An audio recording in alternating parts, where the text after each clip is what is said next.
நம்ம சென்னைக்கு அருகாமையில் இருக்கிறோம்.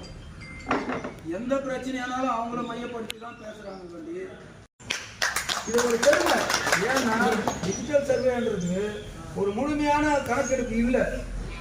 உன் நிலத்தை அவர் போடுறது, அவர் நிலத்தை இந்த மாதிரி மாறி மாறி வருது. வருவாய்த்துறை பெரும் தலைவர்கள் ஆஞ்சநேயர் நாயுடு, நீங்க சொல்லுங்க, உங்களை வந்து நாங்க சந்திக்கிறோம்.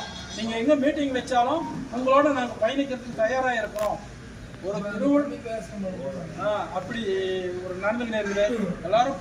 நீ ஏன் எனக்கு ஒரு பேட்டி கொடுக்கல? நீ தலைமைச் செயலகத்தில் நீ பேட்டி கொடுக்குறாரு 3 நாள் கழிச்சு. நம்ம மாவட்டத்தை பற்றி ஒரு சாதிக்கணும். நம்மகிட்ட திறமை இருக்குது. திறமை இல்லாதவங்க யாருமே இல்லை. இருக்கிற எல்லாருமே ஒவ்வொருத்தருக்கும் ஒரு திறமை இருக்குது. எனக்கு எல்லாருமே வாட்ஸ்அப் இருக்குது. எல்லாருமே மாவட்டத்தில் சின்ன தகவல் வந்து நான் சொல்கிறேன். இதுக்கு முன்னே எத்தனை பேருக்கு தெரியும் தெரியாது. ஆனால் முன்சாமிண்ணா ஒரு பெட்டிஷன் கொடுத்தாங்க. எப்படின்னா, எங்களுக்கு நீங்க கொடுக்குற பெட்டிஷன் அப்பயே படிங்க, அப்பயே தீர்வு காணுங்கன்ற மாதிரி கொடுத்தாங்க. அப்போ எல்லா விவசாய சங்கமும் ஒன்று சேர்ந்துட்டாங்கன்ற ஒரு பயமே கலெக்டருக்கே வந்துச்சு. 5 மாநில தலைவர்கள் நீங்க வாங்க அப்படின்னு நாங்கள் யாருக்குள்ளேயும் பயணிக்க மாட்டோம்.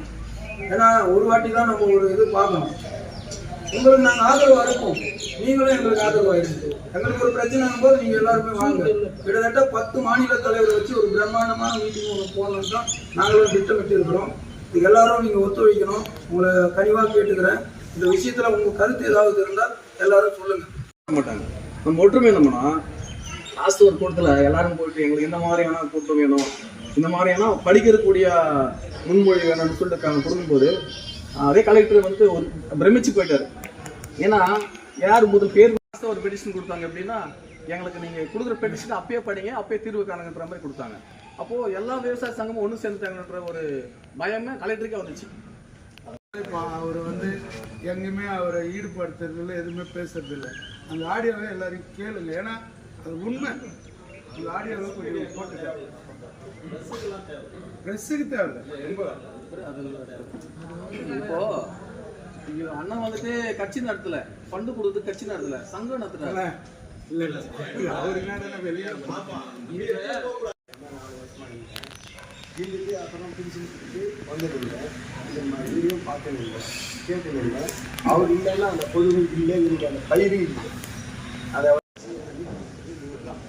இல்லைன்னா கை முடிக்கும் வீடு அதெல்லாம் பண்ணி கொடுத்தாரு. அவர் இருந்தால் இன்னைக்கும் நம்ம நல்லா முடிஞ்சா போயிடுவோம். நம்ம மாதிரி ஆளுங்க கருத்து இருந்தால் கண்டிப்பாக நீங்கள் சொல்லலாம். உங்களுக்கு ஏதாவது கருத்து இருக்கா சொல்லுங்க. எப்படி